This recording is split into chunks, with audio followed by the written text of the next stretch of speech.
但是乡亲啊，这个台中和平的德基水库入水就有限咯。到昨早起为止，储水量只有8600多万吨，这个储水率无到50%，是真毋望即届这个风台过境，水库会当来入水。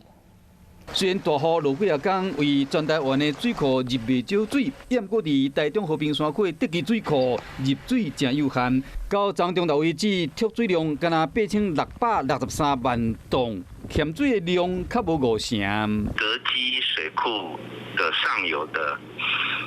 那个下雨其实水量不多，下得很少甚至有时候都没有下。 负责管理的大家溪发电厂表示讲，因为德基水库海拔较悬，大部分是挖苦黄sơn河甲风台所带来的雨水，即马只好淹回风台。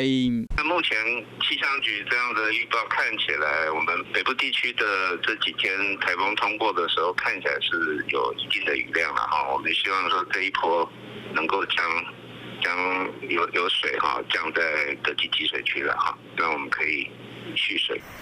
因为德基水库的欠水量依然无够，所以讲大家溪发电厂表示讲，目前以维持全力欠水为主，以确保未来中部地区用水无烦恼。